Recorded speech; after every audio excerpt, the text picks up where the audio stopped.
Battle of Chamkaur की वीरगाथा, चमकौर के युद्ध का इतिहास, शौर्य और बलिदान। प्रस्तावना। भारतीय इतिहास में अनेक ऐसे युद्ध हुए हैं जिन्होंने केवल सत्ता परिवर्तन ही नहीं किया, बल्कि आने वाली पीढ़ियों के लिए साहस, बलिदान और धर्म की रक्षा का आदर्श भी स्थापित किया। ऐसा ही एक महान युद्ध था चमकौर का युद्ध, बैटल ऑफ चमकौर। यह युद्ध सिख इतिहास की सबसे वीरतापूर्ण घटनाओं में से एक माना जाता है। इस युद्ध में संख्या की दृष्टि से बहुत कम होने के बावजूद सिख योद्धाओं ने अद्वितीय साहस, धैर्य और वीरता का परिचय दिया। चमकौर का युद्ध केवल दो सेनाओं के बीच संघर्ष नहीं था, बल्कि यह सत्य और असत्य, न्याय और अत्याचार, धर्म और अधर्म के बीच लड़ी गई एक ऐतिहासिक लड़ाई थी।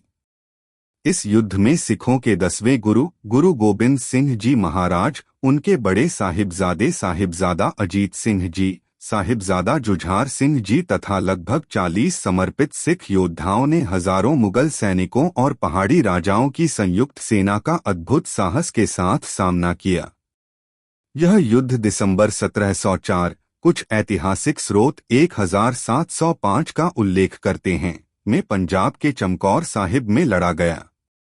इस युद्ध ने यह सिद्ध कर दिया कि विजय केवल संख्या से नहीं, बल्कि साहस, आत्मविश्वास, धर्म के प्रति निष्ठा और ईश्वर में अटूट विश्वास से प्राप्त होती है। आज भी चमकौर का युद्ध सिख इतिहास में वीरता, त्याग और बलिदान की अमर गाथा के रूप में याद किया जाता है। यह युद्ध हमें सिखाता है कि जब उद्देश्य धर्म और मानवता की रक्षा हो, तब कठिन से कठिन परिस्थितियों में भी पीछे नहीं हटना चाहिए। चमकौर के युद्ध की पृष्ठभूमि।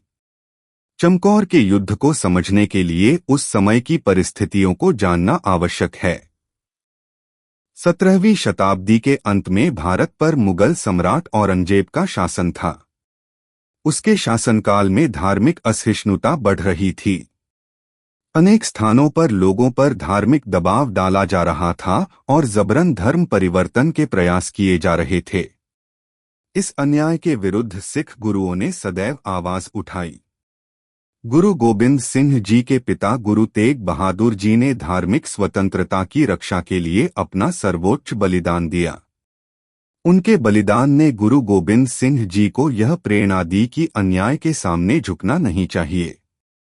इसी उद्देश्य से वर्ष 1699 में गुरु गोबिंद सिंह जी ने बैसाखी के दिन खालसा पंथ की स्थापना की। उन्होंने ऐसे समाज का निर्माण किया जो ईश्वर में विश्वास रखने वाला, सत्य का पालन करने वाला और अन्याय के विरुद्ध खड़ा होने वाला हो। खालसा पंथ की स्थापना के बाद सिख समुदाय अधिक संगठित और शक्तिशाली बन गया। इससे मुगल शासक और कुछ पहाड़ी राजा चिंतित हो गए। उन्होंने कई बार गुरु गोबिंद सिंह जी के विरुद्ध अभियान चलाए। आनंदपुर साहिब पर लंबे समय तक घेरा डाला गया। भोजन और पानी की भारी कमी होने लगी। अंततः शपथ लेकर सुरक्षित निकलने का वचन दिया गया, लेकिन जैसे ही गुरु जी और उनके साथी आनंदपुर से निकले, मुगल सेना ने विश्वासघात करते हुए उन पर हमला कर दिया। सरसा नदी के किनारे हुए संघर्ष में गुरुजी का परिवार बिछड़ गया। माता गुजरी जी और छोटे साहिबजादे अलग हो गए, जबकि गुरु गोबिंद सिंह जी अपने बड़े साहिबजादों और कुछ सिख योद्धाओं के साथ चमकौर की एक छोटी गढ़ी में पहुंचे। यहीं से इतिहास के सबसे वीरतापूर्ण युद्धों में से एक की शुरुआत हुई।